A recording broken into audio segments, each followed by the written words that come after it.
Bonding, as defined in Article 250.91 of the National Electrical Code, refers to the permanent joining of metallic parts to form an electrically conductive path. This path ensures electrical continuity and the capacity to safely conduct any current likely to be imposed. This means that all metal parts that are likely to become energized must be connected together so that they are at the same electrical potential. This minimizes the risk of electric shock. Grounding, as defined in Article 250.5, is the connecting of an electrical circuit or equipment to earth or to some conducting body that serves in place of the earth. The purpose of grounding is to provide a low impedance path for fault current to flow back to the source. This allows overcurrent protection devices such as circuit breakers or fuses to quickly trip and energize the circuit.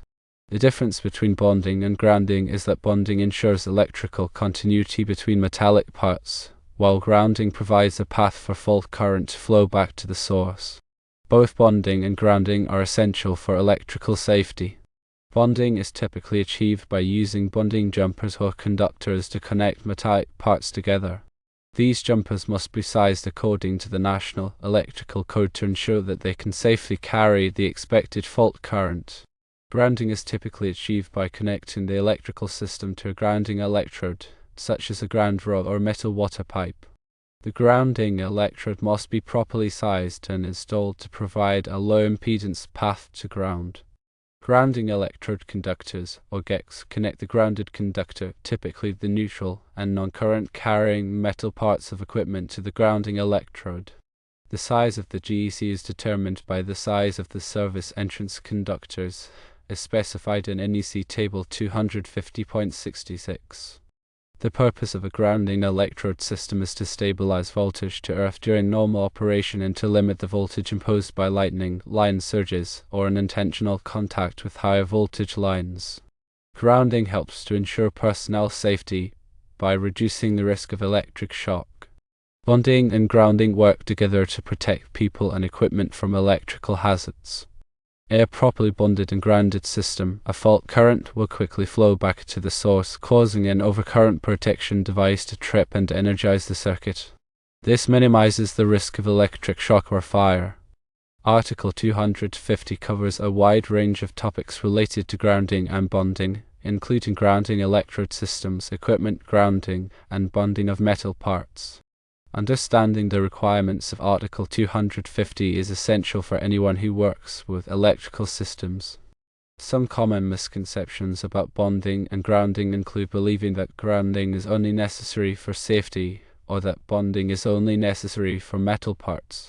In reality, both bonding and grounding are essential for both safety and proper system operation. Grounding not only provides a path for fault current, but it also helps to stabilize voltage and reduce electrical noise. Bonding ensures that all metal parts are at the same potential, which minimizes the risk of electric shock and prevents equipment damage. Another common misconception is that a ground rod is all that is needed for proper grounding. While a ground rod is an important part of the grounding system, it is not the only component. The grounding system must also include a grounding electrode conductor, bonding jumpers, and other components as required by the National Electrical Code. Understanding the purpose and requirements of each component is essential for ensuring proper grounding and bonding. It is important to remember that bonding and grounding requirements can vary depending on the specific application. For example, the requirements for grounding a service entrance may be different than the requirements for grounding a motor. It is always important to consult the National Electrical Code and other applicable standards to ensure that bonding and grounding are performed correctly. Regularly inspecting and testing bonding and grounding systems is also essential to ensure their continued effectiveness. This can help to identify any potential problems, such as loose connections or corroded conductors. Addressing these problems promptly can help to prevent electrical hazards and ensure the continued safety of the electrical system. Understanding the definitions and requirements for bonding and grounding is essential for anyone who works with electrical systems. By following the guidelines in Article 250 of the National Electrical Code, you can help to ensure the safety of people and equipment. Here are some additional details to consider. The grounding electrode system should be as effective as possible. This typically means using multiple grounding electrodes, such as ground rods, ground plates, or metal water pipes. The grounding electrode should be installed as close as possible to the equipment they are serving. The grounding electrode conductor should be sized according to NEC Table 250.66. The grounding electrode conductor should be run in a straight line and should be securely fastened to the grounding electrodes and the equipment grounding bus. Equipment grounding conductors are used to connect the non-current carrying metal parts of equipment to the grounding system. The equipment grounding conductor should be sized according to NEC Table 250.122. The equipment grounding conductor should be run with the circuit conductors. Bonding jumpers are used to connect metal parts that are not likely to become energized. Bonding jumpers should be sized according to NEC Table 250.102. Bonding jumpers should be securely fastened to the metal parts they are connecting. Special attention should be given to bonding and grounding in hazardous locations. Hazardous locations are areas where flammable gases, vapors, or dust may be present. The bonding and grounding requirements for hazardous locations are more stringent than the requirements for non-hazardous locations. Surge protection devices, or SPDs, can be used to protect electrical equipment from voltage surges. Voltage surges can be caused by lightning, switching, or other events. SPD should be installed in accordance with the manufacturer's instructions and the National Electrical Code. Ground fault circuit interrupters, or GFCIs, are used to protect people from electric shock. GFCI should be installed in accordance with the National Electrical Code. Arc fault circuit interrupters, or RFCIs, are used to protect against electrical fires. A size should be installed in accordance with the National Electrical Code. Electrical inspections are an important part of ensuring electrical safety. Electrical inspections are typically performed by qualified electrical inspectors.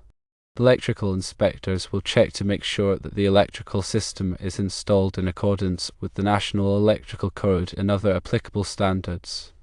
Electrical safety training is essential for anyone who works with electrical systems. Electrical safety training should cover topics such as bonding, grounding, overcurrent protection, and lockout/tagout procedures. The National Electrical Code, or NEC, is a set of standards for the safe installation of electrical wiring and equipment. The NEC is updated every 3 years. It is important to stay up to date on the latest version of the NEC. Local codes may also have additional requirements for bonding and grounding. It is important to check with the local authorities to determine the applicable codes. Consulting with a qualified electrician is always a good idea when working with electrical systems. A qualified electrician can help to ensure that the electrical system is installed safely and correctly. Grounding and bonding are critical to ensuring the safe operation of electrical systems. The primary goal of grounding is to limit the voltage on electrical equipment and provide a path for fault current to return to the source, thereby tripping the overcurrent protection device.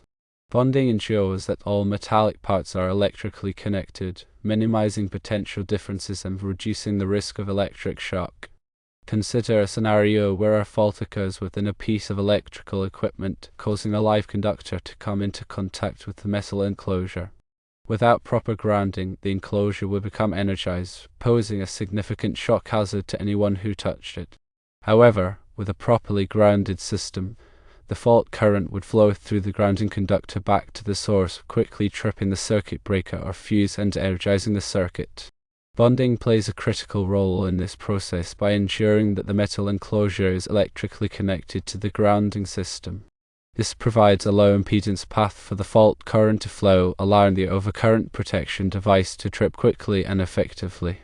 Furthermore, bonding helps to equalize the voltage potential between different metal parts, reducing the risk of shock even if a fault current is not present. In addition to safety, proper grounding and bonding are also essential for the reliable operation of electrical equipment. Grounding helps to reduce electrical noise and interference, which can disrupt the performance of sensitive electronic devices. Bonding helps to prevent corrosion by minimizing potential differences between different metal parts. When designing and installing electrical systems, it is important to carefully consider the grounding and bonding requirements. The NEC provides detailed guidelines on how to properly ground and bond electrical systems. These guidelines should be followed closely to ensure the safety and reliability of the electrical system. Regular inspections and maintenance of grounding and bonding systems are also essential. Over time, connections can become loose or corroded, reducing the effectiveness of the grounding and bonding system. Regular inspections can help to identify and correct these problems before they lead to safety hazards or equipment failures. Proper grounding and bonding are essential for the safety and reliability of electrical systems. By following the guidelines in NEC and performing regular inspections and maintenance, you can help to ensure that your electrical system is properly grounded and bonded.